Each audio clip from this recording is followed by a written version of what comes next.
사람의 진심은 가장 초라한 순간에 드러난다고 합니다. 비단 옷을 입고 웃는 사람은 많지만 남루한 옷차림의 노인에게 따뜻한 밥 한 끼 내어주는 사람은 세상에 그리 많지 않습니다. 오늘 여러분께 들려드릴 이야기는 평생을 돈과 권력 속에서 살아온 한 노인이 허름한 시장 뒷골목에서 만난 한 여인 앞에 결국 무릎을 꿇게 되는 그런 이야기입니다. 이 사연은 실제 있었던 이야기를 바탕으로 재구성된 것이며 등장하는 인물과 지명은 모두 가상임을 미리 알려드립니다. 이야기 시작 전 구독과 좋아요 부탁드립니다. 그럼 지금부터 시작합니다. 서울 한복판, 하늘을 찌를 듯 솟아있는 대한그룹 본사 사옥. 그 맨 꼭대기층, 통유리 너머로 서울 시내가 한눈에 내려다 보이는 회장실에는 한 노신사가 홀로 앉아 있었습니다. 나이 73, 이름은 강만수, 대한그룹의 창업주이자 회장. 맨손으로 시작해 재계 서열 10손가락 안에 드는 대기업을 일궈낸 자수성가형 재벌이었습니다. 하지만 그 딱딱한 얼굴 어디에서도 오늘만큼은 평소의 위엄을 찾아보기 어려웠습니다. 책상 위에는 두툼한 서류 한 뭉치가 놓여 있었고 그 옆에는 찻잔이 식은 채로 덩그러니 놓여 있었습니다. 바로 그때였습니다. 아버지. 굵직한 목소리와 함께 회장실 문이 열렸습니다. 들어온 이는 강만수 회장의 외아들 강지훈이었습니다. 나이 35, 대한그룹 기획본부장, 훤칠한 키에 반듯한 이목구비, 그리고 무엇보다 아버지를 쏙 빼닮은 강단 있는 눈빛을 가진 청년이었습니다. 앉아라. 강만수는 짧게 말했습니다. 그 한마디에서 벌써 서리빨 같은 기운이 느껴졌습니다. 지훈은 아버지 앞에 조용히 앉았습니다. 수많은 회의실에서 임원들을 호령하던 본부장이었지만 아버지 앞에만 서면 그는 여전히 어린 아들이었습니다. 강만수가 책상 위의 서류를 지훈 쪽으로 쓱 밀었습니다. 이게 뭔지 아느냐? 지훈은 서류를 내려다보았습니다. 이서연, 30살, 시장 반찬가게 주인의 딸. 그리고 그 옆에는 지훈이 며칠 전 아버지에게 보여드렸던 한 장의 사진이 있었습니다. 긴 생머리에 수수한 옷차림 하지만 맑은 눈을 가진 여인. 지훈이 사랑하는 바로 그 사람이었습니다. 서연이에 대한 자료군요. 지훈이 담담하게 말했습니다. 사람 참 많이도 붙여놓으셨네요. 뒷조사까지. 뒷조사가 아니다. 확인이지. 강만수는 찻잔을 밀어놓고 지훈을 똑바로 쳐다봤습니다. 지훈아, 너 제정신이냐? 기획본부장이다, 너는. 앞으로 대한그룹을 이끌고 갈 사람이야. 내 옆에 설 사람이 누구여야 하는지 내가 굳이 말을 해야겠어? 지훈은 묵묵히 아버지를 바라볼 뿐이었습니다. 혼사 얘기는 벌써 여러 군데서 들어와 있다. 수호그룹 막내딸, 금호건설 외동딸, 태영저축은행 회장 손녀까지 어느 집과 사돈을 맺어도 이상하지 않을 자리야. 아버지. 지훈이 조용히 입을 열었습니다. 저는 그 사람들과 결혼할 생각이 없습니다. 강만수의 눈썹이 꿈틀했습니다. 뭐라? 저는 이서연 씨와 결혼하고 싶습니다. 순간 회장실에는 얼음장 같은 침묵이 흘렀습니다. 창밖으로 도시의 소음이 멀리서 아득하게 들려올 뿐 그 방 안에는 숨소리 하나 없었습니다. 강만수는 천천히 자리에서 일어났습니다. 지훈아, 그의 목소리는 낮고 깊었습니다. 내가 평생을 어떻게 살아왔는지 너도 잘 알지 않느냐? 17에 아버지 여의고 19에 어머니 돌아가시고 그 길로 서울 올라와서 리어카 끌며 시작한 놈이다, 내가.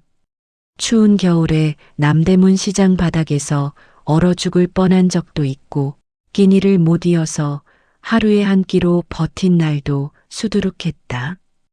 강만수는 창가로 걸어갔습니다. 서울의 야경이 그의 굽은 어깨 뒤로 빛나고 있었습니다. 그런 내가 이 대항그룹을 여기까지 읽었다.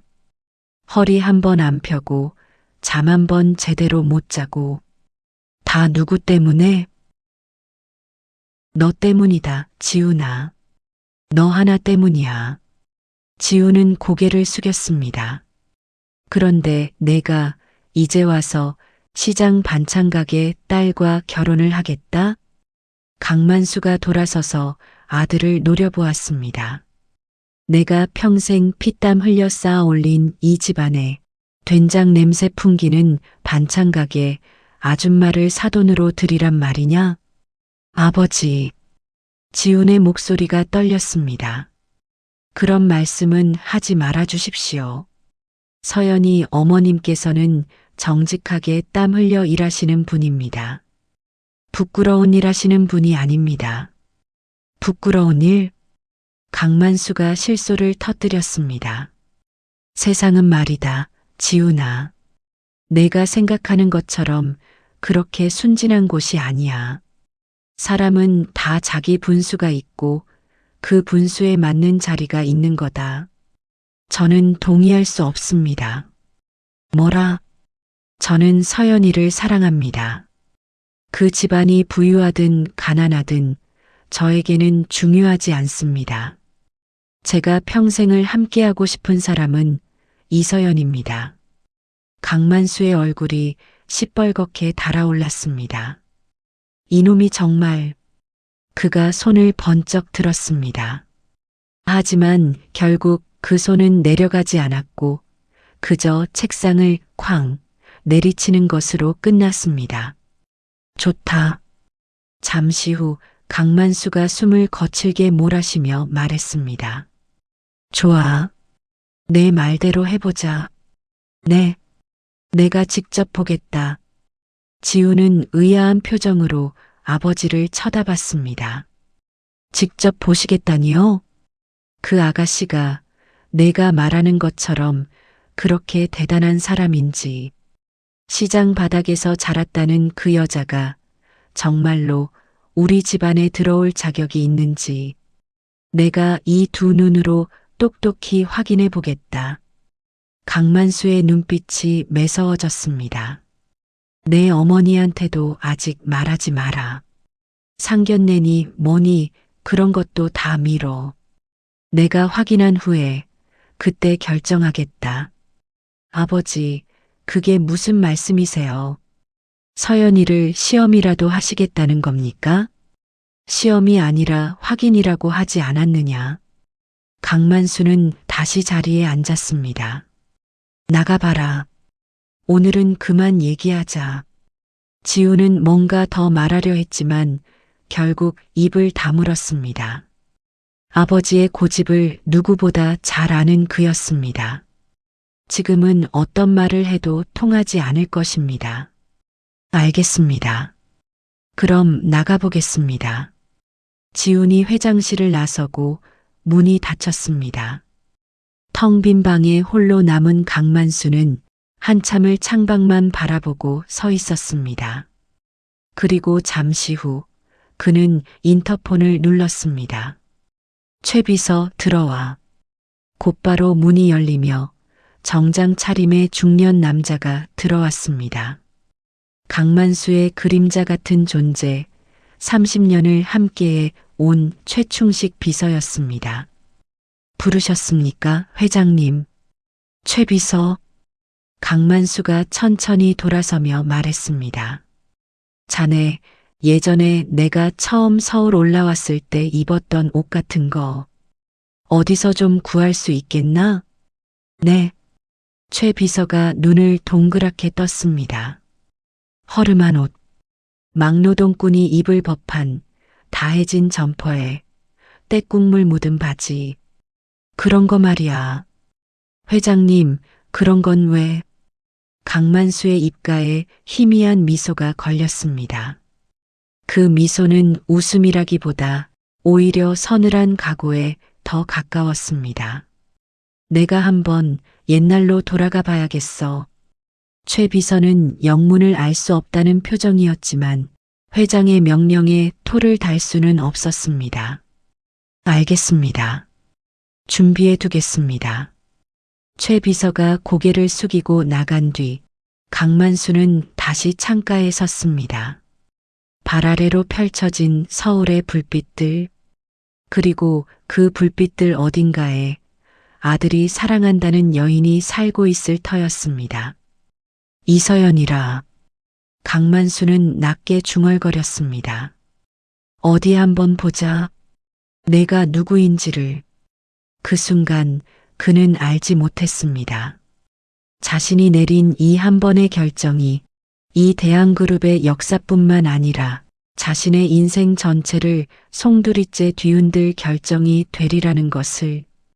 그리고 그가 내일 만나게 될 그 여인이 그의 평생에 감춰져 있던 한 가지 비밀과 깊이 연결되어 있다는 것을 말입니다.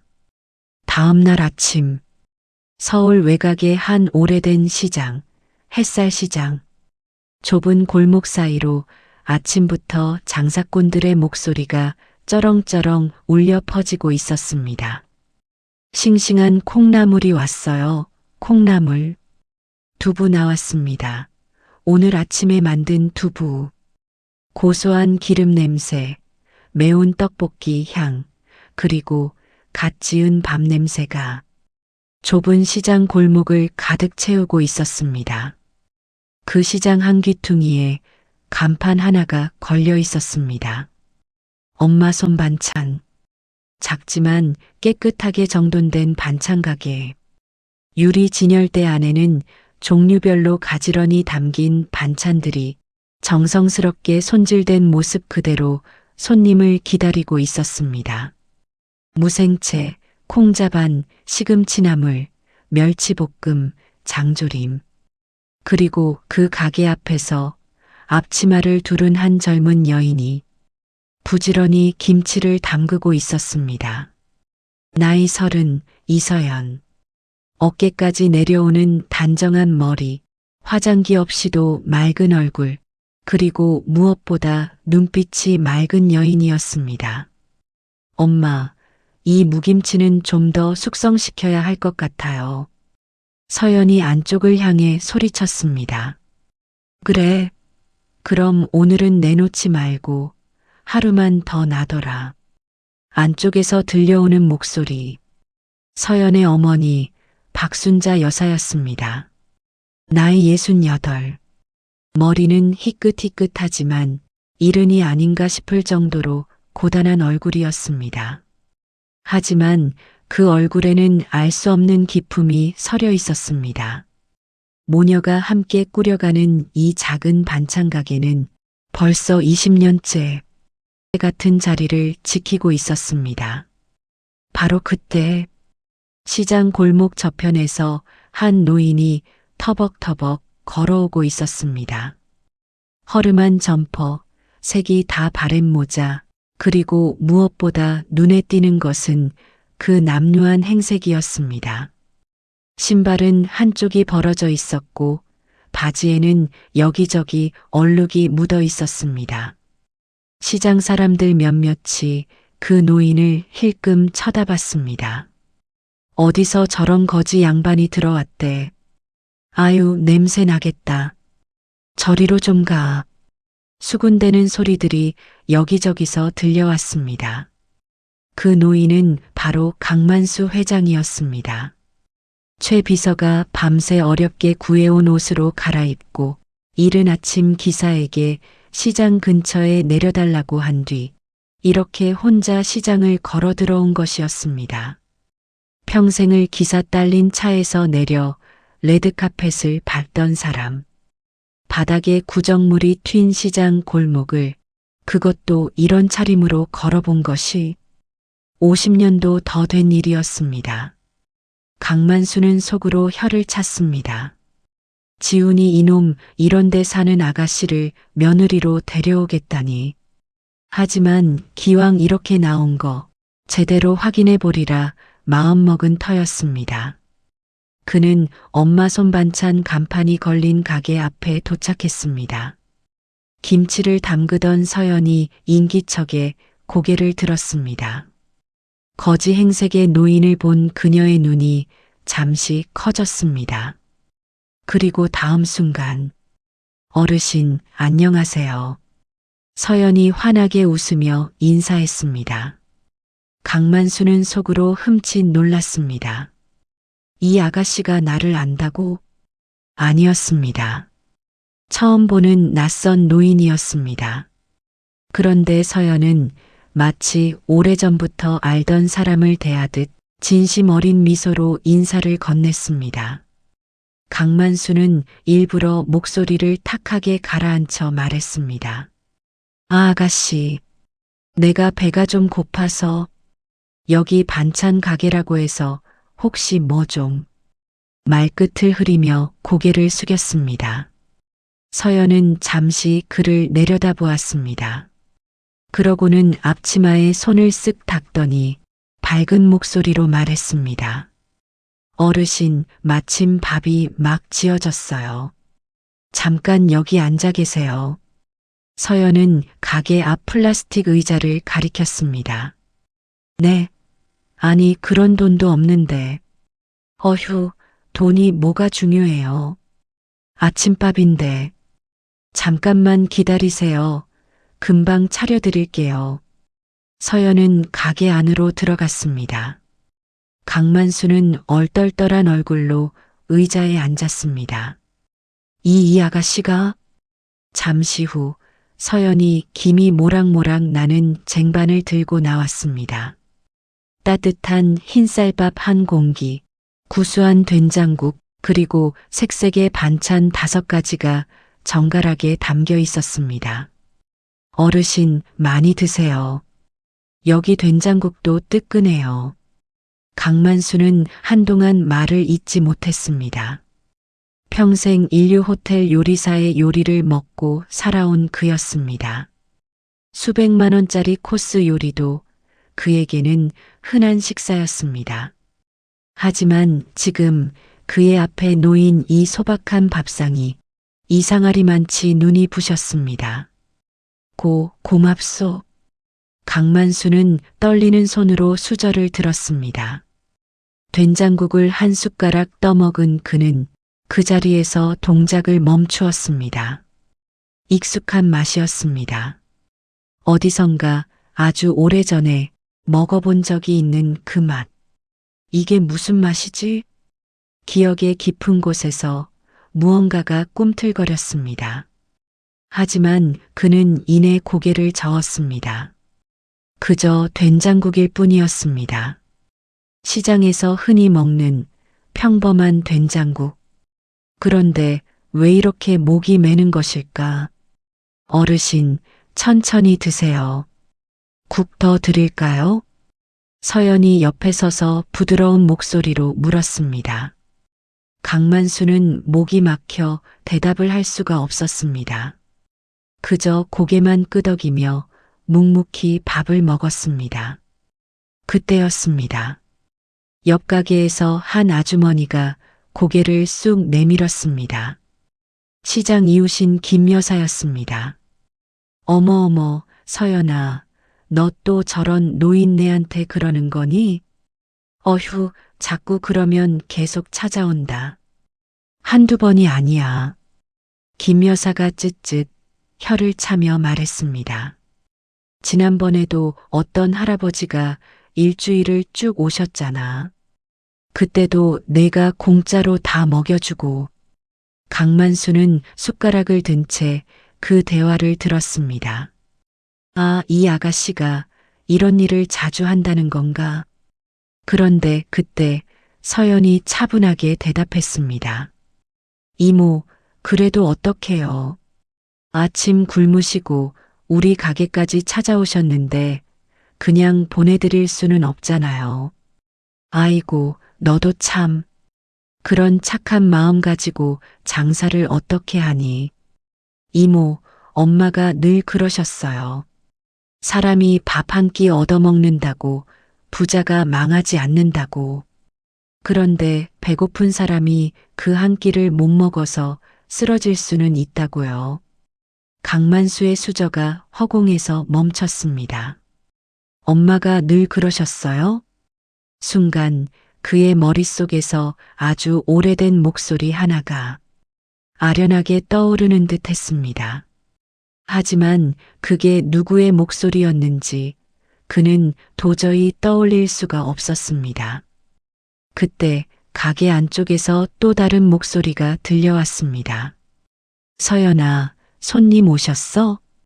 박순자 여사였습니다. 강만수는 무심코 그 목소리가 나는 쪽으로 고개를 돌렸습니다. 가게 안쪽에서 박순자가 앞치마에 손을 닦으며 걸어 나오고 있었습니다. 짧은 파마 머리에 주름진 얼굴, 지극히 평범한 어느 시장 반찬 가게에서나 볼 수 있는 그런 아주머니의 모습이었습니다. 그런데 그 얼굴을 마주한 순간 강만수의 심장이 쿵 내려앉았습니다. 눈앞이 순간 아찔해졌습니다. 박순자는 그저 손님인 줄 알고 인사를 하려던 참이었습니다. 어서 오. 그런데 그녀도 순간 말을 멈추었습니다. 눈앞에 앉아 있는 이 남루한 차림의 노인. 거지 행색이지만 그 눈빛만큼은 평생 잊을 수 없는 그 눈빛이었습니다. 박순자의 눈동자가 파르르 떨렸습니다. 설마 이 사람이? 하지만 그녀는 이내 고개를 저었습니다. 그 사람이 이런 모습으로 이런 시장 바닥에 이 허름한 반찬 가게에 앉아 있을 리가 없었으니까요. 내가 잘못 봤겠지. 닮은 사람이겠지. 박순자는 표정을 가다듬고 다시 평상시의 얼굴로 돌아왔습니다. 어르신, 드실만 하세요? 아, 네. 네. 덕분에 잘 먹고 있습니다. 강만수도 애써 태어난 척 대답했습니다. 하지만 그의 손은 아주 미세하게 떨리고 있었습니다. 밥을 다 먹은 강만수가 자리에서 일어났습니다. 정말 잘 먹었습니다. 이 은혜는 잊지 않겠습니다. 무슨 은혜요? 밥 한 끼인데요. 서연이 웃으며 말했습니다. 강만수는 고개를 깊이 숙여 인사한 뒤 천천히 시장을 걸어 나갔습니다. 그의 뒷모습을 보던 박순자가 작게 한숨을 쉬었습니다. 닮았네, 정말 닮았어. 서연이 어머니 쪽으로 고개를 돌렸습니다. 엄마, 뭐라 그랬어요? 아니, 아무것도 아니다. 박순자는 애써 미소 지었습니다. 하지만 그날 하루 종일 박순자의 마음은 이상하게 평온할 수가 없었습니다. 그리고 그날 저녁, 대한그룹 회장실, 창가에 선 강만수는 오래도록 서울의 밤하늘을 바라보고 있었습니다. 최 비서, 네, 회장님. 내일도 그 옷 준비해둬. 내일도 가시게요? 그래. 내일도, 그리고 그 다음 날도. 강만수의 눈빛이 깊게 가라앉았습니다. 내가 아직 확인해야 할 게 남았어. 최 비서는 그 말의 의미를 다 알지는 못했습니다. 하지만 한 가지는 확실했습니다. 그날 회장실로 돌아온 회장님의 얼굴이 평소와는 많이 달라 보였다는 것이었습니다. 눈빛에는 혼란이 있었고 입가에는 왠지 모를 씁쓸함이 걸려 있었습니다. 최 비서는 조용히 고개를 숙이고 회장실을 나왔습니다. 그리고 그날 밤 강만수는 오랜만에 꿈을 꾸었습니다. 50년도 더 된 아주 오래된 꿈이었습니다. 다음 날, 강만수는 다시 그 허름한 옷을 걸치고 햇살 시장으로 향했습니다. 어제와 같은 모습, 같은 시각. 다만 어제와 한 가지 다른 점이 있다면 그의 주머니 속에 작은 봉투 하나가 들어있다는 것이었습니다. 그 안에는 밥값 대신으로 준비한 약간의 현금이 들어 있었습니다. 오늘은 밥값 정도는 내고 가야지. 어제는 너무 뜻밖이라 그냥 얻어먹었지만 두 번은 염치가 없다. 강만수는 천천히 엄마 손반찬 가게에 도착했습니다. 어르신 오셨어요? 서연이 반갑게 맞이했습니다. 어제 잘 주무셨어요? 아, 덕분에요. 덕분에. 강만수는 어색하게 웃었습니다. 그는 얼른 주머니에서 봉투를 꺼냈습니다. 아가씨, 어제 얻어먹은 밥값이라도. 서연은 봉투를 보더니 빙긋 웃었습니다. 어머, 어르신. 밥값은 안 주셔도 돼요. 그래도 어떻게 그럴 수 있겠소? 아니에요. 정말 괜찮아요. 오늘은 그냥 저랑 아침 같이 드세요. 어차피 우리도 이제 막 먹으려고 했거든요. 서연은 강만수의 손에 들린 봉투를 정중하게 거절했습니다. 강만수는 할 말을 잃었습니다. 평생을 살면서 돈을 받지 않겠다고 하는 사람을 본 게 얼마만이었을까요? 그의 앞에 늘 들러붙는 사람들은 돈을 더 받아내려는 사람들 뿐이었습니다. 그런데 이 젊은 아가씨는 오히려 그 반대였습니다. 그럼 정말 염치 없지만 강만수는 다시 그 플라스틱 의자에 앉았습니다. 그때 가게 안쪽에서 박순자 여사가 나왔습니다. 어르신, 또 오셨네요. 박순자는 어제와 달리 오늘은 좀 더 차분한 얼굴이었습니다. 어제는 놀란 기색이 역력했지만 오늘은 마치 마음을 정리한 듯 평소에 따뜻한 주인 아주머니의 얼굴로 돌아와 있었습니다. 오늘은 어떤 반찬으로 드실래요? 아무거나요. 어떤 거든 다 맛있으니까. 강만수가 어색하게 웃었습니다. 박순자는 조용히 고개를 끄덕이고 주방으로 돌아갔습니다. 잠시 후 또 한 상 가득한 아침상이 강만수 앞에 놓였습니다. 그런데 오늘따라 반찬 하나가 그의 눈을 붙잡았습니다. 옛날식 장조림. 소고기와 메추리알을 함께 넣고 간장에 졸인 지극히 평범한 장조림이었습니다. 하지만 강만수는 그 장조림을 보는 순간 가슴이 덜컥 내려앉았습니다. 이 이장조림은. 그는 떨리는 손으로 장조림 한 조각을 집어 입에 넣었습니다. 씹어 삼키는 순간 헉! 강만수의 어깨가 살짝 떨렸습니다. 맞았습니다. 그 맛이었습니다. 50여 년 전 그가 20 몇 살 청년이었을 때 젊고 패기만 있던 그가 어느 시골집 처마 밑에서 얻어먹었던 그 장조림. 줄인 배를 움켜쥔 채 문 앞에 쓰러져 있던 그를 한 여인이 조용히 안으로 데려가 차려준 바로 그 장조림이었습니다. 강만수는 고개를 번쩍 들어 박순자를 쳐다봤습니다. 박순자는 여전히 묵묵히 양배추를 다듬고 있었습니다. 설마 이 사람이. 강만수의 심장이 미친 듯이 쿵쾅거렸습니다. 하지만 그는 이내 고개를 저었습니다. 장조림 맛이 같다고 해서 그 여인이 꼭 이 사람일 리는 없는 일. 세상에는 같은 맛을 내는 사람이 얼마든지 있을 테니까요. 그는 겨우겨우 자신의 감정을 가다듬었습니다. 어르신, 맛이 없으세요? 어느새 다가온 서연이 물었습니다. 아, 아니요. 너무 맛있어서. 강만수는 억지로 웃어 보였습니다. 그럼 다행이네요. 우리 어머니 특제 장조림이거든요. 특제 장조림이요? 네. 우리 외할머니한테서 배운 비법이라고 하셨어요. 외할머니가 이 비법을 전수해 주셨대요. 서연이 웃으며 설명했습니다. 강만수의 손이 떨렸습니다. 그날 그 시골집에서 그에게 장조림을 내어준 여인도 자신의 어머니에게서 배운 비법이라고 했었습니다. 같은 집안? 그럴 리가? 그의 머릿속이 복잡해졌습니다. 그 순간 강만수는 결심했습니다. 며칠 더 이 시장에 와봐야겠다고.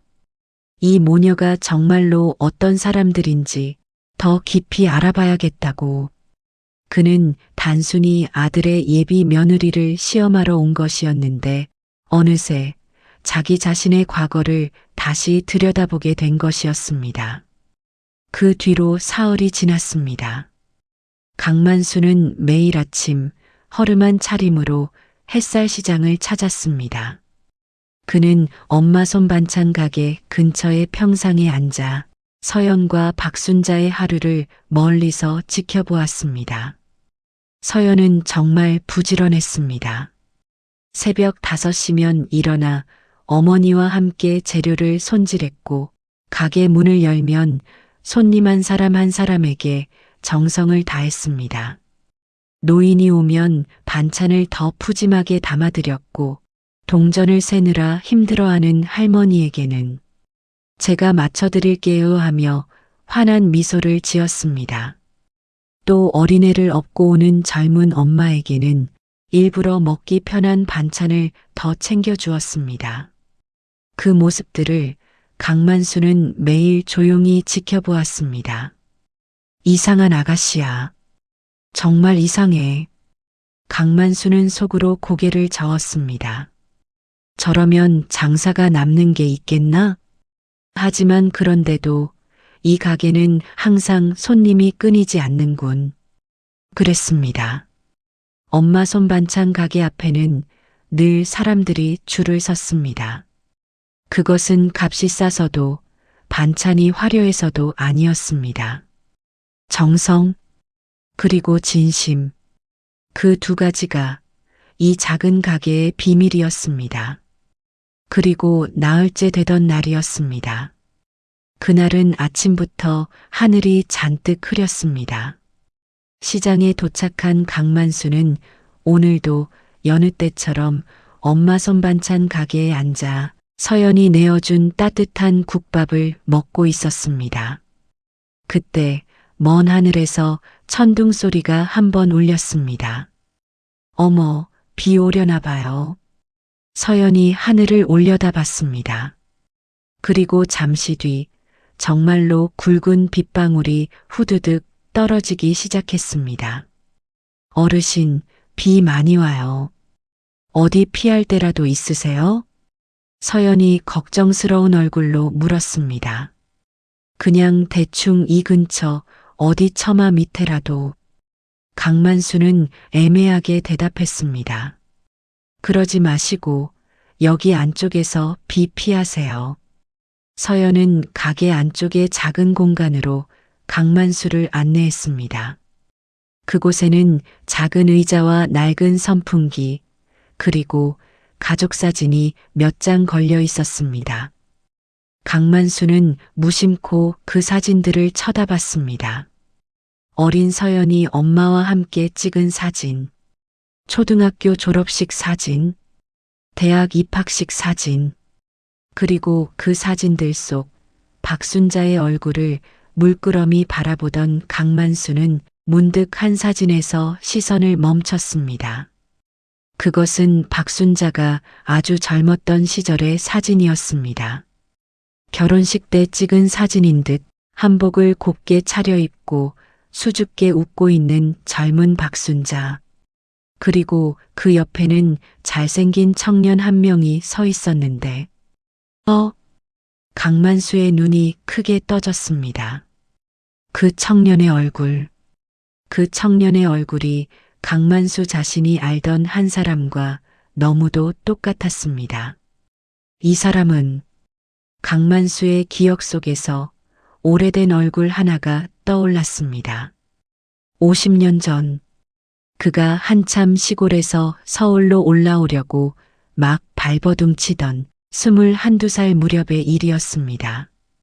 그때 그는 어느 시골집 사랑채에 잠시 신세를 지고 있었는데 그 집에는 이미 한 명의 세입자가 먼저 들어와 살고 있었습니다.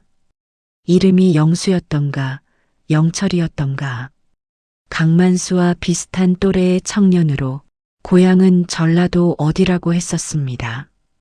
말수는 적었지만 마음씨가 따뜻한 청년이었고 강만수가 그 집에서 지내는 며칠 동안 이불도 나눠 덮고 밥도 같이 먹던 사이였습니다. 그 청년이 지금 이 사진 속에 서 있었습니다. 아니야, 사람이 닮을 수는 있지. 잘못 본 것일 게야. 강만수는 고개를 저으려 했습니다. 하지만 그 눈매, 그 옅은 미소, 닮은 정도가 아니었습니다. 같은 사람이다. 틀림없어. 강만수의 손이 벌벌 떨렸습니다. 그 순간 천둥 소리가 한 번 더 크게 울렸고 빗방울이 창문에 거세게 부딪히기 시작했습니다. 어르신, 괜찮으세요? 서연이 걱정스러운 얼굴로 다가왔습니다. 강만수는 황급히 사진에서 시선을 뗐습니다. 아, 이 사진 속 분은 누구신가요? 그는 떨리는 목소리로 물었습니다. 서연이 밝게 웃으며 대답했습니다. 아, 우리 아빠예요. 제가 6살 때 돌아가셨어요. 교통사고로요. 교통사고요? 네. 그때 엄마도 저도 정말 힘들었어요. 하지만 엄마가 이 반찬 가게를 시작하시면서 우리 둘이 겨우 버텼죠. 서연이 담담하게 말했습니다. 강만수는 또 한 번 심장이 내려앉았습니다. 설마 정말로 그 청년이 50년을 살면서 강만수는 많은 사람을 스쳐보냈습니다. 하지만 그 시골집에서 함께 지냈던 그 며칠은 이상하게도 그의 마음 한구석에 오래도록 남아 있었습니다. 그 집 오빠 박태호, 그 집 여동생 순자, 그리고 먼저 새 들어 살던 그 말수 적은 청년. 네 사람이 한 밥상에 둘러앉아 된장국을 먹던 그 저녁.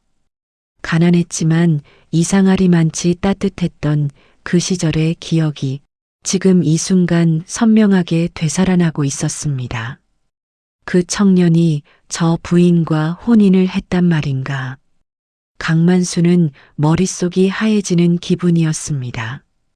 그렇다면 박순자, 아니, 저 부인이. 그때 가게 앞쪽에서 갑작스러운 외침이 들려왔습니다.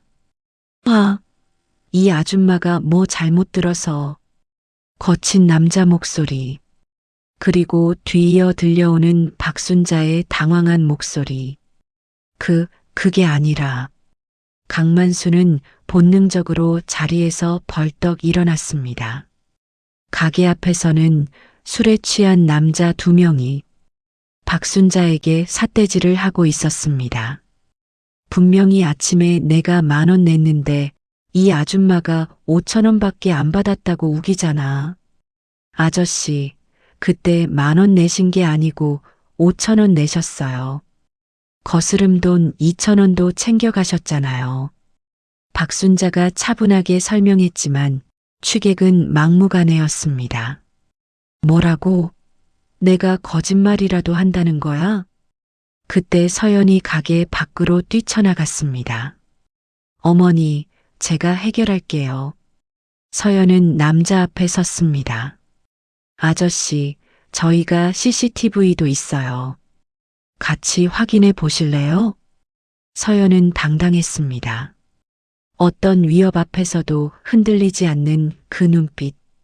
그 눈빛을 강만수는 오늘 처음 똑똑히 보았습니다. 뭐야? 이 아가씨가. 술에 취한 남자는 순간적으로 당황했지만 이내 더 큰 소리를 질렀습니다. 어디 되바라지게 여자가. 남자가 서연을 향해 손을 들어 올렸습니다. 그 순간 강만수가 저도 모르게 가게 밖으로 튀어나갔습니다. 이봐요. 지금 뭐 하는 겁니까? 거짓 차림의 노인이 갑자기 튀어나오자 취객은 순간 움찔했습니다. 하지만 이내 강만수를 밀치며 소리쳤습니다. 이 거지 영감은 또 뭐야? 꺼져. 강만수가 바닥에 넘어졌습니다. 평생 누군가에게 밀쳐져 본 적이 없는 그였습니다. 그런데 지금 시장 바닥에 거짓 차림으로 이런 취객에게 밀쳐져 쓰러져 있는 것이었습니다. 어르신, 괜찮으세요? 서연이 달려와 그를 부축했습니다. 아저씨, 지금 이분이 누군지 알고 그러세요? 서연의 목소리가 떨렸습니다. 하지만 그녀가 떨리는 것은 무서워서가 아니라 분노 때문이었습니다. 나이 드신 분한테 이 무슨 짓이에요? 서연은 취객 앞을 가로막았습니다. 그 연약해 보이던 아가씨가 취객 앞에서 한치도 물러서지 않고 있었습니다. 바닥에 쓰러진 채로 그 모습을 올려다보던 강만수의 눈에 어느새 눈물이 맺혀 있었습니다. 이 아가씨가. 그 순간 강만수는 결심했습니다. 이제 이 시험을 그만두리라.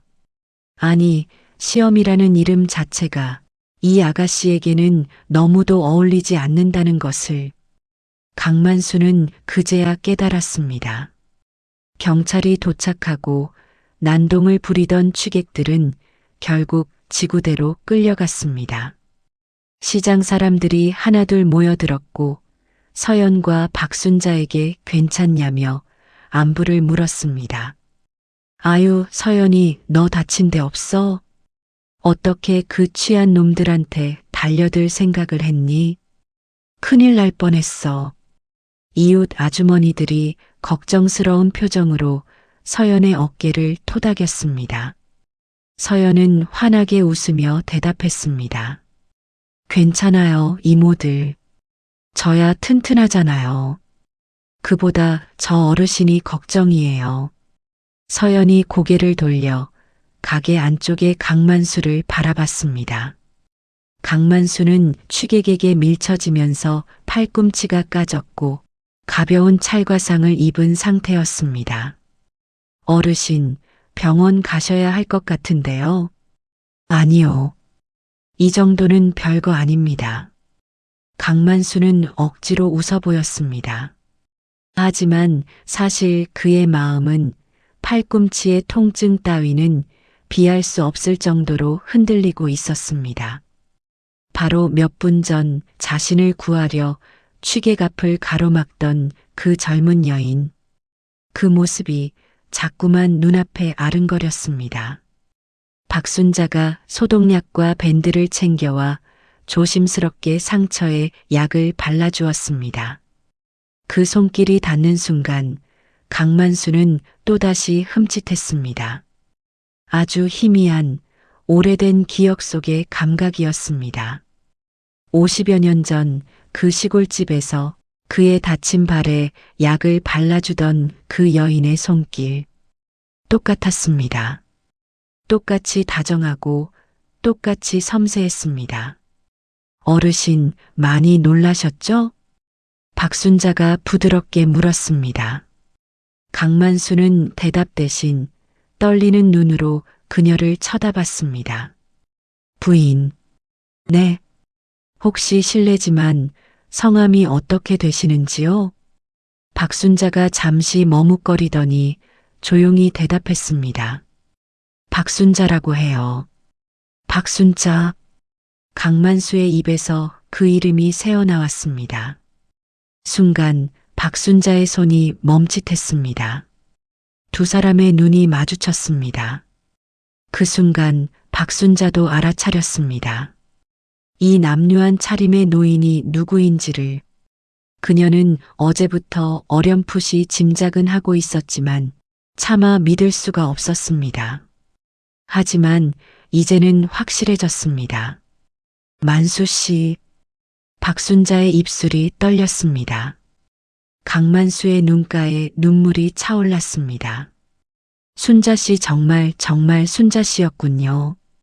서연은 두 사람의 대화를 멀리서 지켜보며 어리둥절한 표정을 지었습니다. 엄마, 이 어르신이랑 아는 사이세요? 박순자는 대답 대신 고개를 돌렸습니다. 눈물이 흐르고 있었기 때문이었습니다. 그날 저녁, 시장이 하나둘 문을 닫기 시작한 시간, 엄마 손반찬 가게 안쪽의 작은 방에 강만수와 박순자 그리고 서연이 마주 앉아 있었습니다. 김이 모락모락 올라오는 국화차 세 잔이 탁자 위에 놓여 있었습니다. 엄마, 도대체 어떻게 된 거예요? 서연이 조심스럽게 물었습니다. 박순자는 한동안 말이 없었습니다. 그리고 잠시 후 그녀는 천천히 입을 열었습니다. 50년도 더 된 이야기야. 때는 1970년대 초, 당시 20살이 갓 넘은 청년 강만수는 시골에서 가진 것 하나 없이 서울로 올라와 막노동을 하며 살고 있었습니다. 어느 겨울 그는 일을 나가던 중에 쓰러졌습니다. 며칠을 굶었던 탓에 몸이 견디지 못한 것이었습니다. 그가 쓰러진 곳은 길목에 있던 한 작은 집 문 앞이었습니다. 그때 그 집에서 한 여인이 나왔습니다. 당시 18살의 박순자. 그녀는 쓰러진 청년을 보고 놀라 집 안으로 들여 따뜻한 국밥을 끓여주었습니다. 어디 편찮으세요? 기운이 좀 없어서. 배고프시면 이거라도 드세요. 박순자는 국밥 한 그릇과 장조림 한 접시를 내어주었습니다. 강만수는 그 음식을 먹고 겨우 정신을 차릴 수 있었습니다. 그 집의 사랑채에는 이미 한 청년이 새를 들어 살고 있었습니다. 이름은 이영수. 전라도에서 홀로 상경해 서울로 가는 길에 잠시 이 마을에 머물고 있던 청년이었습니다. 박순자의 오빠 박태호와는 그 집에서 한솥밥을 먹는 형제 같은 사이였습니다.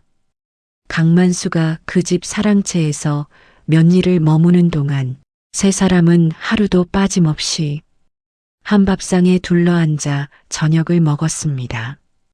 박순자가 끓인 된장국에 그녀가 손수 조린 장조림.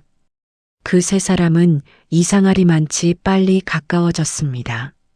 만수 자네, 서울 올라가면 갈 데는 있나?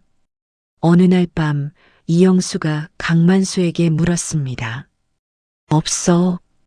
그럼 나랑 같이 가세. 나도 서울 가려던 참이었어. 이영수는 말수가 적었지만 정이 많은 사람이었습니다. 박태호도 곁에서 거들었습니다.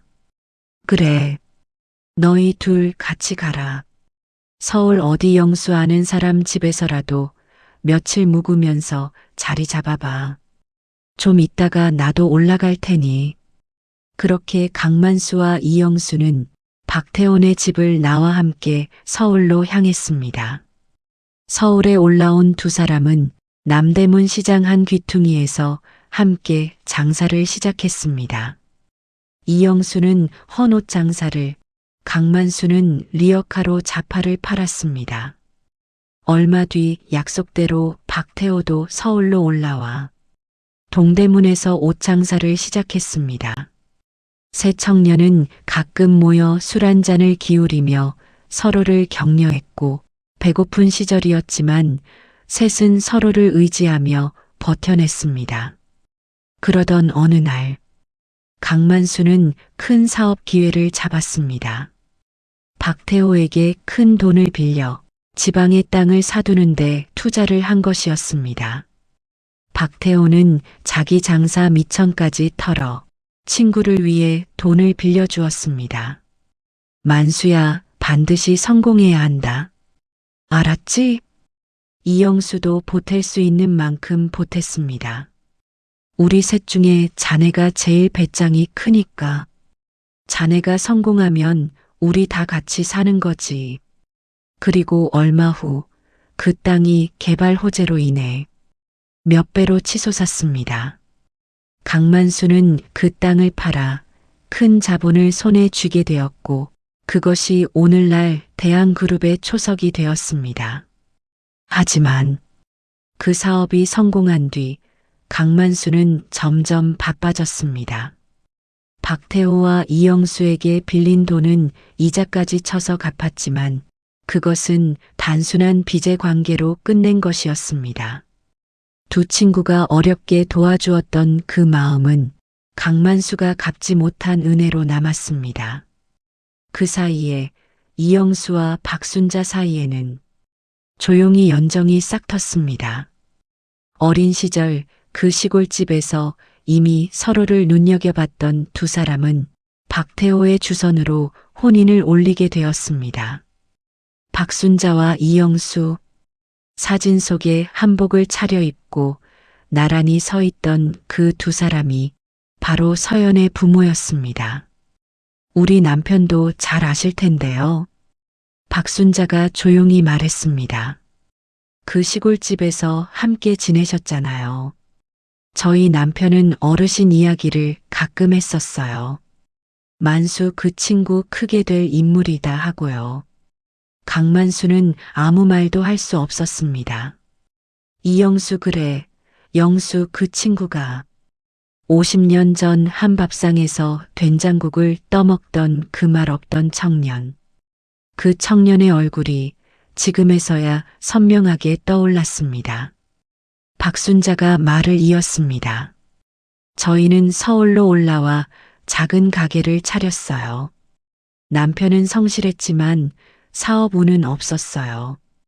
그러던 어느 날 남편은 새벽에 물건을 떼러 나갔다가 트럭과 충돌하는 사고로 그만 세상을 떠났어요. 서연이 6살 때 홀로 남겨진 박순자는 어린 딸을 키우기 위해 이 햇살 시장에서 반찬 가게를 시작한 것이었습니다. 그 힘든 시절 오빠 박태호가 많이 도와주었지만 박태호 역시 얼마 지나지 않아 지병으로 세상을 떠났습니다.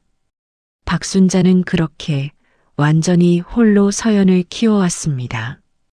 그런데 그때 왜 강만수 회장님을 찾아가지 않으셨어요? 서연이 조용히 물었습니다. 박순자는 쓸쓸히 웃었습니다. 찾아간다고 뭐가 달라지겠니? 그분은 이미 하늘 같은 재벌이 되어 있었고 우리는 그냥 그분의 먼 과거였을 뿐인걸. 나도 그때 우리 오빠한테 받은 은혜를 굳이 들먹이기 싫었어. 은혜는 돌려받으려고 베푸는 게 아니잖니. 박순자의 말에 강만수의 어깨가 축 떨어졌습니다. 강만수는 한참을 말없이 앉아 있었습니다. 무릎 위에 올려둔 손이 부들부들 떨리고 있었습니다. 그리고 마침내 그가 입을 열었습니다. 죄송합니다.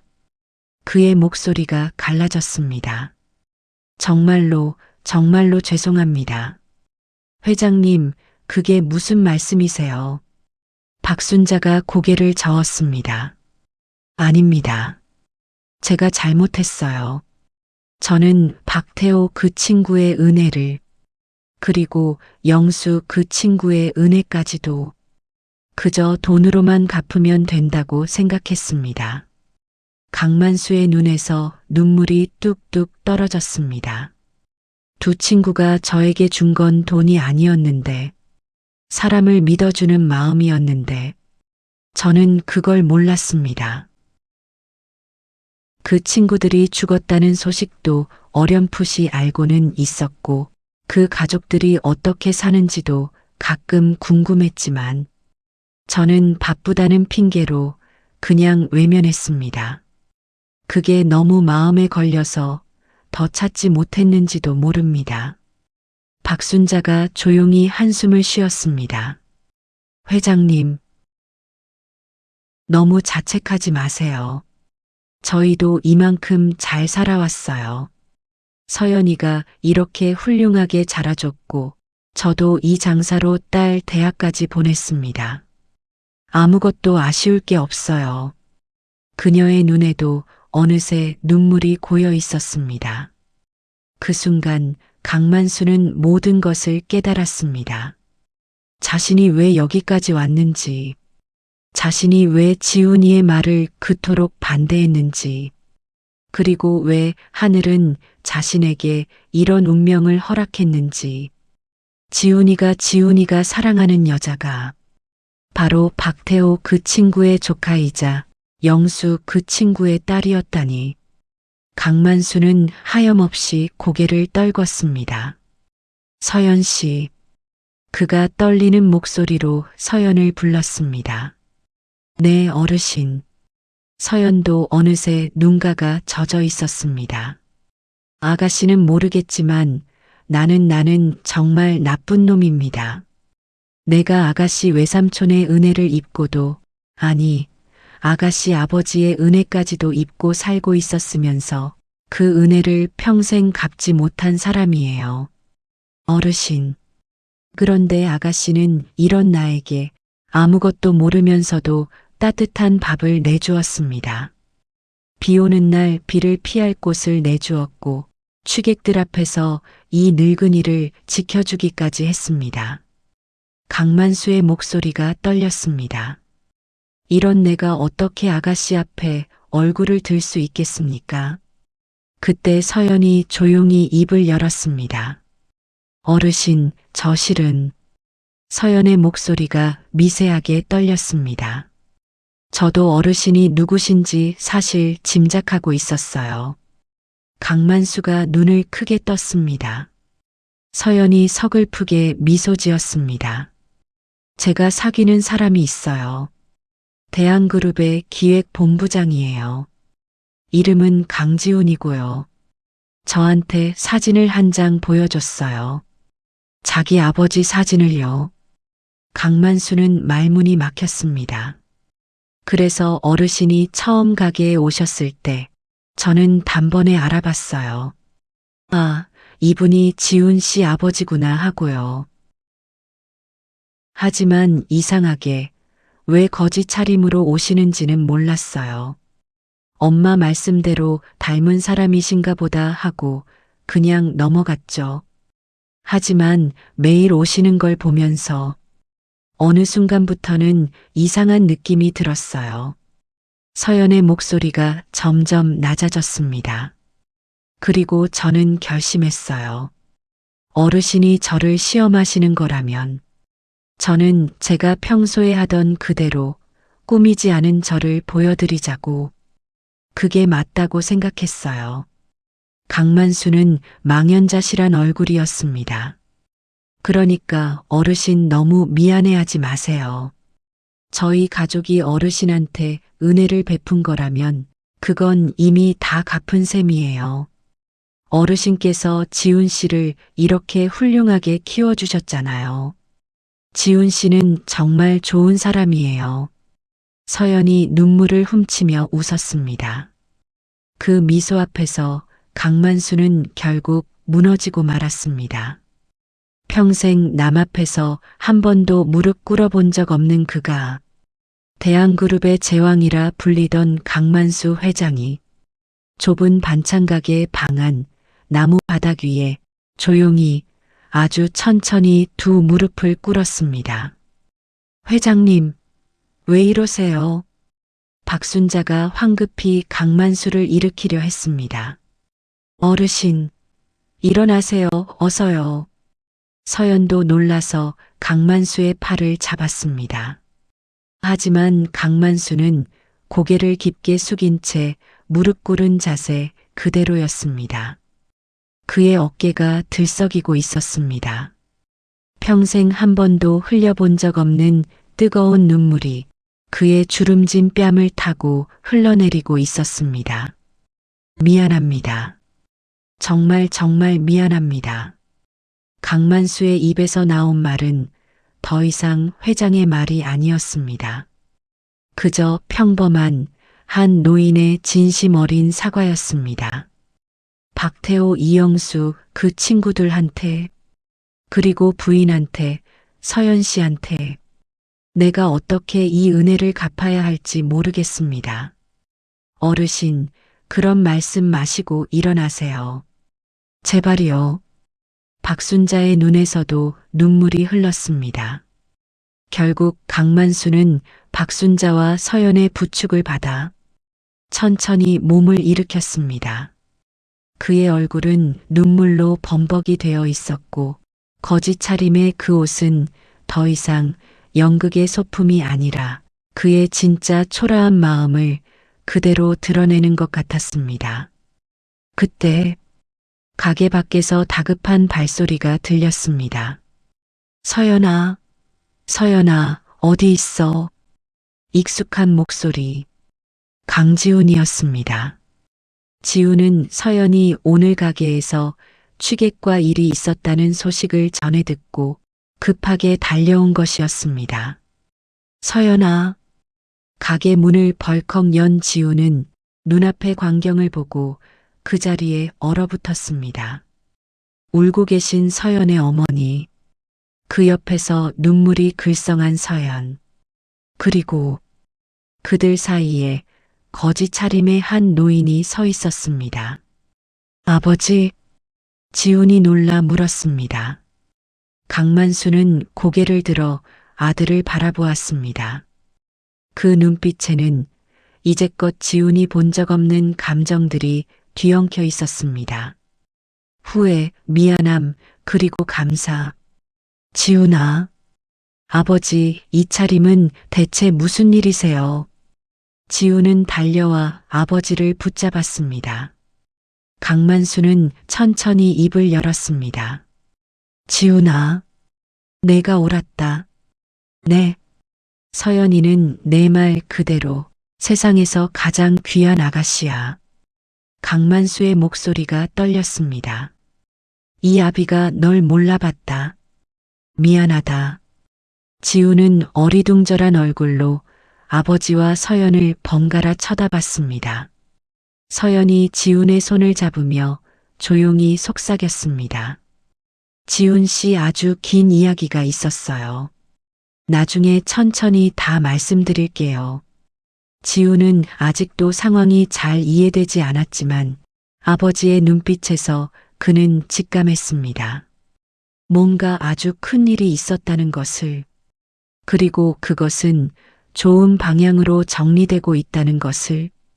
그날 밤, 강만수는 집에 돌아와 자신의 서재로 들어갔습니다. 평생 그 누구에게도 보여주지 않았던 낡은 서랍을 열었습니다.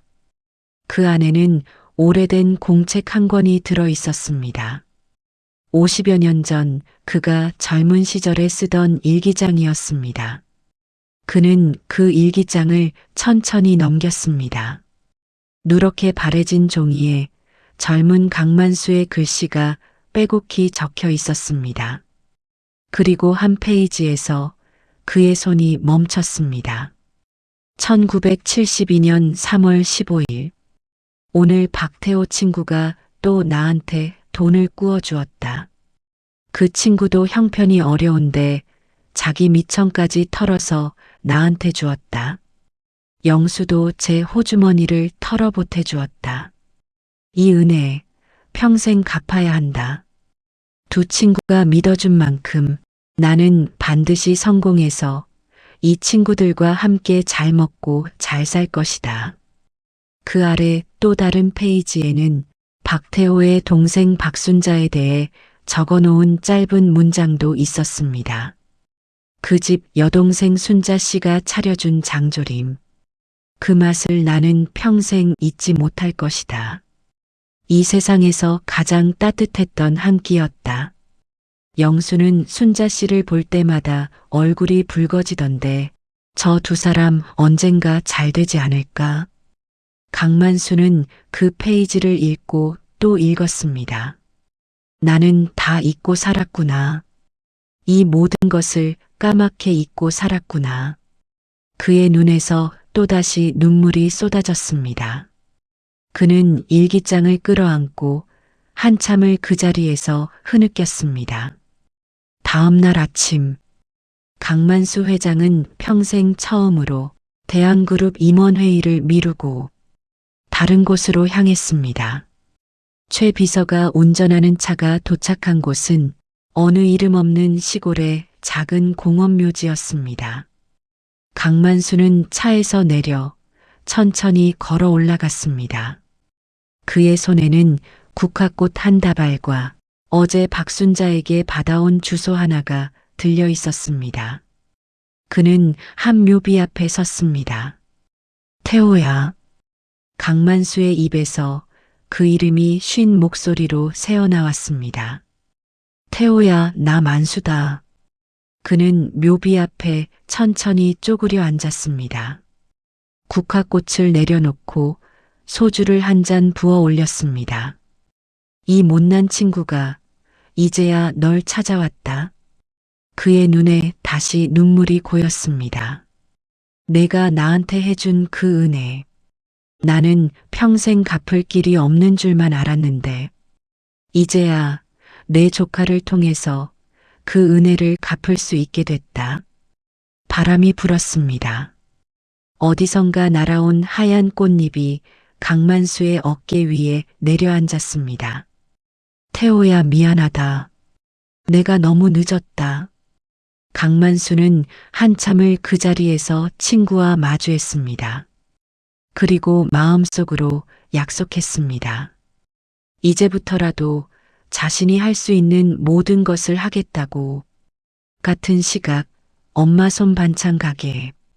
지훈이 서연과 박순자 앞에 앉아 있었습니다. 서연이 어제의 모든 이야기를 차분하게 풀어놓고 있었습니다. 강만수가 거짓 차림으로 찾아온 일, 서연이 처음부터 그가 누군지 알고 있었다는 것, 그리고 박순자와의 놀라운 과거 인연까지. 이야기를 다 들은 지우는 한참을 말을 잇지 못했습니다. 어머님, 죄송합니다. 지훈이 고개를 깊이 숙였습니다. 저희 아버지께서 그런 무례한 행동을 하셨다니 제가 대신 사과드릴게요. 아니, 지훈 씨. 박순자는 미소 지었습니다. 회장님은 무례한 게 아니라 당신 나름대로 아들 걱정을 하신 거예요. 부모 마음이 다 그런 거 아니겠어요. 그리고 어쩌면 하늘이 그렇게 만드신 거겠죠. 안 그랬으면 저희도 평생 회장님을 다시 뵐 일이 없었을 테니까요. 지우는 서연 어머니의 넓은 마음에 다시 한번 고개를 숙였습니다. 서연아. 지훈이 서연을 보며 말했습니다. 네, 지훈 씨. 우리 결혼하자. 이렇게 많은 일이 있었지만 나는 내 옆을 떠날 수 없어. 아니, 오히려 이 모든 일들이 우리가 함께해야 한다는 하늘의 뜻이라는 생각이 들어. 서연의 눈에 눈물이 고였습니다. 지훈 씨, 결혼해 줄 거지? 서연은 고개를 끄덕였습니다. 눈물이 뺨을 타고 흘렀지만 그 눈물은 더없이 행복한 눈물이었습니다. 네, 할게요. 꼭 할게요. 박순자는 두 사람의 손을 잡고 조용히 기도하는 듯 고개를 숙였습니다. 저녁 무렵 강만수 회장이 엄마 손반찬 가게를 다시 찾았습니다. 이번에는 거짓 차림이 아니었습니다. 단정한 정장에 넥타이까지 매고 손에는 고급스러운 선물 꾸러미를 들고 있었습니다. 하지만 그의 얼굴은 여전히 어딘가 겸허했고 그의 발걸음은 아주 조심스러웠습니다. 그는 가게 앞에 도착하자 박순자와 서연에게 깊이 허리를 숙였습니다. 사돈어른 정말로 면목이 없습니다. 박순자는 황급히 그의 손을 잡았습니다. 아유, 회장님. 그러지 마세요. 어서 들어오세요. 강만수는 가게 안으로 들어와 서연과 박순자 앞에 정식으로 앉았습니다. 그리고 그는 자신이 가져온 서류를 꺼내 놓았습니다. 이게 뭐예요? 서연이 조심스럽게 물었습니다. 강만수는 깊은 한숨을 쉬고 천천히 입을 열었습니다. 이건 지훈이 엄마와 내가 오랫동안 고민해서 준비한 거란다. 그 봉투 안에는 누구도 상상하지 못한 내용이 담겨 있었습니다. 강만수가 내놓은 서류 봉투. 서연은 조심스럽게 그 봉투를 열었습니다. 안에는 두꺼운 서류 한 묶음이 들어 있었습니다. 맨 위에는 굵은 글씨로 이렇게 쓰여 있었습니다. 재산 이전 관련 서류 마이너스 고박태호 이영수 유족 귀하. 서연의 손이 떨렸습니다. 어르신, 이게 뭐예요? 강만수가 조용히 입을 열었습니다. 내 외삼촌 박태호 그리고 내 아버지 이영수 두 친구가 나에게 빌려준 돈. 그 돈이 있었기에 내가 지금 대한그룹을 세울 수 있었고 오늘의 내가 있는 거란다. 그러니 나는 그 돈으로 이루어진 것의 일부를 너와 내 어머니께 드리고 싶구나. 박순자가 깜짝 놀라 손을 저었습니다. 회장님, 그게 무슨 말씀이세요? 우리 오빠랑 남편이 빌려드린 돈은 회장님이 이미 이자까지 다 갚으셨어요. 오빠가 그렇게 말했었어요. 제게요. 그걸 이제 와서 어떻게... 아닙니다, 사돈. 강만수가 고개를 저었습니다. 돈은 갚았지만 마음은 갚지 못했습니다. 그때 그 친구가 저를 믿어주지 않았다면 저는 이 대한그룹의 기초를 다지지 못했을 겁니다. 이 재산은 그 친구의 믿음이 만든 재산입니다. 그러니 당연히 그 가족에게 돌아가야 합니다. 서연이 서류를 펼쳐본 순간 그녀의 입에서 작은 탄성이 새어나왔습니다. 서류에 기재된 금액은 실로 어마어마했습니다. 부동산, 주식, 현금 등을 합쳐 시가 수백억 원에 이르는 액수였습니다. 회장님, 박순자는 말을 잇지 못했습니다. 이건 너무 과합니다. 우리가 이걸 어떻게 받겠어요? 과하지 않습니다. 강만수는 단호했습니다. 오히려 이것으로도 부족합니다. 제 친구가 저에게 준 건 돈이 아니라 사람에 대한 믿음이었으니까요. 그 믿음의 값은 돈으로는 다 갚을 수가 없죠. 박순자의 눈에서 눈물이 주르륵 흘렀습니다. 회장님, 사돈, 부디 이 못난 사람의 뒤늦은 사죄를 받아주십시오. 그리고 제가 이제라도 친구의 가족을 가족으로 모시게 해주십시오. 강만수가 다시 한번 고개를 깊이 숙였습니다. 한동안 박순자는 말없이 눈물만 흘렸습니다. 그러더니 천천히 그녀가 고개를 들었습니다. 회장님, 네, 말씀하십시오. 저는 그 돈은 받지 않겠습니다. 사돈, 대신에 이렇게 해주시면 어떨까요? 박순자는 잔잔한 미소를 지으며 말했습니다.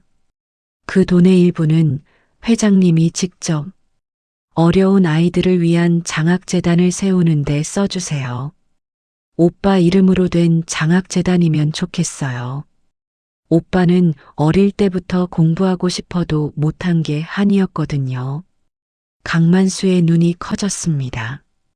그리고 또 일부는 시장의 형편 어려운 상인들을 위해 써주세요. 남편 이름으로. 저처럼 혼자 남은 여자가 장사로 자식을 키우는 건 정말 힘든 일이거든요. 그런 분들이 조금이라도 숨통 트이게 그런데 써주시면 좋겠어요. 나머지는 저희 서연이 결혼 자금 정도로만 해주세요. 저희는 이 반찬 가게만 계속하게 해주시면 됩니다. 그거면 저는 정말 행복합니다. 강만수는 고개를 들어 박순자를 바라보았습니다. 가난 속에서도 이 사람이 어떻게 이런 깊은 품격을 잃지 않고 살아왔는지 그는 그제야 알 것 같았습니다. 그 심성까지 이렇게 깊으니 강만수는 고개를 끄덕였습니다. 그렇게 하겠습니다. 사돈. 박태호 장학재단을 설립하겠습니다. 그리고 전통시장 지원 사업도 따로 크게 진행하겠습니다. 다 사돈 뜻에 따라 그렇게 하겠습니다. 박순자는 빙그레 웃었습니다. 그 웃음이 서연은 너무도 아름다워 보였습니다. 그리고 일주일 후 대한그룹 회장의 자택에서 조용하지만 의미 깊은 상견례가 열렸습니다. 강만수 회장 내외와 박순자 여사 그리고 강지훈과 이서연 이렇게 5사람이 둘러앉은 자리였습니다. 강만수의 아내 윤혜경 여사는 이야기를 다 들은 뒤 박순자의 손을 꼭 잡았습니다. 사돈, 정말 반갑습니다. 저희 아들을 이렇게 훌륭한 집안의 아가씨와 맺어주셔서 감사합니다. 저희야말로 감사합니다. 두 어머니는 서로를 마주보며 환하게 웃었습니다. 강만수는 그 모습을 보며 감격에 겨워 눈시울을 붉혔습니다. 50년 전 그 겨울 쓰러졌던 청년이 따뜻한 장조림 한 접시를 얻어먹었던 그 인연이 이렇게 한 세대를 건너 두 집안의 혼사로 이어지게 될 줄을 그는 꿈에도 몰랐습니다. 결혼식 날 서연이 웨딩드레스를 입고 식장에 들어섰습니다. 그녀의 손을 잡고 함께 걷는 사람은 다름 아닌 강만수 회장이었습니다. 아버지가 없는 신부의 입장. 강만수가 간곡히 청했습니다. 제가 대신해도 되겠습니까? 부족하지만 제가 신부 아버지 역할을 해드리고 싶습니다. 그래야 제가 조금이나마 두 사람에게 받은 은혜를 갚을 수 있을 것 같습니다. 박순자는 눈물을 글썽이며 고개를 끄덕였습니다. 그리하여 서연은 대한그룹 회장의 손을 잡고 신부 입장을 했습니다. 하객들은 감격의 눈물을 흘렸습니다. 그 누구도 상상하지 못한 아름다운 결혼식이었습니다. 식이 끝난 뒤 강만수는 신부 대기실에서 서연의 손을 잡고 말했습니다. 서연아. 네, 어르신 아버님. 서연이 웃으며 호칭을 고쳤습니다. 내가 나를 아버지라 불러주니 정말 꿈만 같구나. 강만수의 목소리가 떨렸습니다. 평생 내 아들 하나만 있는 줄 알았는데 이제 내가 딸도 하나 얻었구나. 아버님. 서연도 그만 눈시울이 붉어졌습니다. 강만수는 서연의 머리를 쓰다듬었습니다. 그 거친 손이 이상하게도 따뜻하고 포근하게 느껴졌습니다.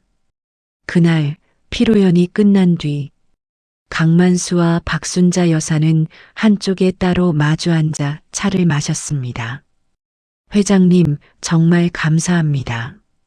박순자가 조용히 고개를 숙였습니다. 감사할 사람은 접니다, 사돈. 강만수가 부드럽게 웃었습니다. 평생 돈만 쫓으며 살아왔는데 이 나이에 와서야 사람이 얼마나 소중한지를 다시 배웠습니다. 박순자도 미소 지었습니다. 그리고 말입니다, 사돈. 네, 혹시 말입니다. 우리가 다음 주에 영수묘소에 같이 한번 가보지 않겠습니까? 50년 만에 친구한테 자식들 결혼 얘기를 보고하러 말입니다. 박순자의 눈에 다시 눈물이 고였습니다. 네, 저도 그러고 싶었어요. 남편한테 서연이가 좋은데 시집 갔다고 꼭 말씀드리고 싶었어요. 두 사람은 서로를 향해 가만히 웃었습니다.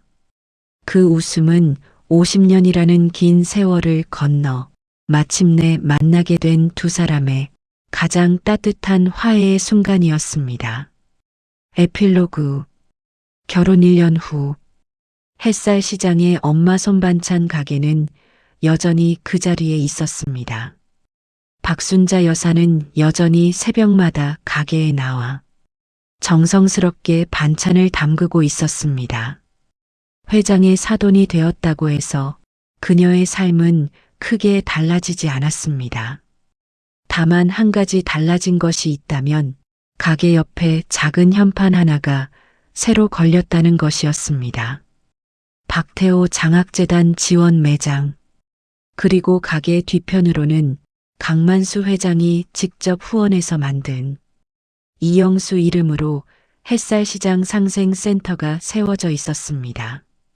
그곳에서는 형편이 어려운 상인들에게 무이자 대출과 경영 상담을 해주고 있었고 시장 상인들의 자녀 학비도 지원해주고 있었습니다. 어느 날 오후 서연이 작은 유모차를 밀며 시장에 나타났습니다. 유모차 안에는 이제 막 돌을 지낸 아기가 환하게 웃고 있었습니다. 외할머니, 왔어요. 서연이 밝게 외쳤습니다. 박순자는 앞치마에 손을 닦으며 환하게 맞이했습니다. 아이고, 우리 강산이 왔구나. 강만수 회장이 지어준 손자의 이름, 강산. 박순자 여사는 유모차 속에 아기를 안아 올리며 그 자리에서 눈물을 글썽였습니다.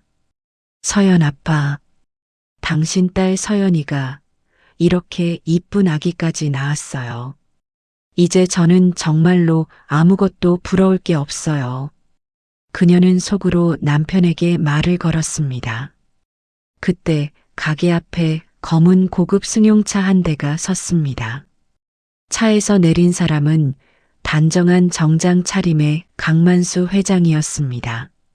안사돈, 우리 강산이 보러 왔습니다. 칠순을 넘긴 나이에도 강만수의 목소리는 아이처럼 신이 나 있었습니다.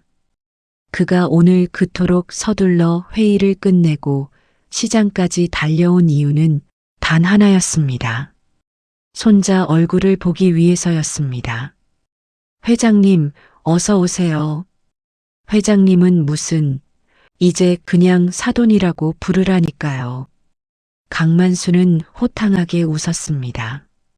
사돈이 어디 있어요? 사돈 어르신이지. 박순자도 웃었습니다. 그녀는 곧 주방으로 가서 김이 모락모락 나는 장조림을 한 접시 차려왔습니다. 오늘도 우리 집 특제 장조림이에요. 아이고, 최고입니다. 이게 있어야 내가 살지요. 강만수는 장조림을 한 점 집어 입에 넣었습니다. 50년 전 20살 청년이 시골집 처마 밑에서 먹었던 그 맛. 그리고 몇 년 전 거지 차림으로 들어왔던 이 시장에서 다시 만났던 그 맛. 그 맛이 이제는 그의 인생에서 절대 빠질 수 없는 가장 소중한 맛이 되어 있었습니다. 여러분, 오늘 이야기 어떠셨습니까? 세상에 가장 값진 것은 돈도 명예도 아닌 사람의 진심이라고 합니다. 허름한 옷을 입은 노인에게 따뜻한 밥 한 끼 내어줄 수 있는 그 마음. 가난했지만 남을 믿어주던 친구의 마음. 그리고 뒤늦게나마 자신의 잘못을 깨닫고 무릎 꿇을 줄 알았던 한 회장의 마음. 이 세 가지 마음이 만나 이토록 아름다운 이야기를 만들어냈습니다. 오늘도 우리 곁에 계신 수많은 어르신들, 여러분의 인생에도 분명 이런 숨겨진 이야기들이 하나쯤은 간직되어 있을 것입니다. 그 이야기가 누군가에게는 감동이 되고 또 누군가에게는 희망이 될 수 있습니다. 오늘 이야기가 여러분의 마음에 작은 따뜻함을 전해드렸기를 바랍니다. 지금까지 우리 인생 사연이었습니다. 구독과 좋아요는 저희에게 큰 힘이 됩니다. 여러분의 소중한 사연도 댓글로 남겨주세요. 다음 이야기에서 또 만나 뵙겠습니다. 감사합니다.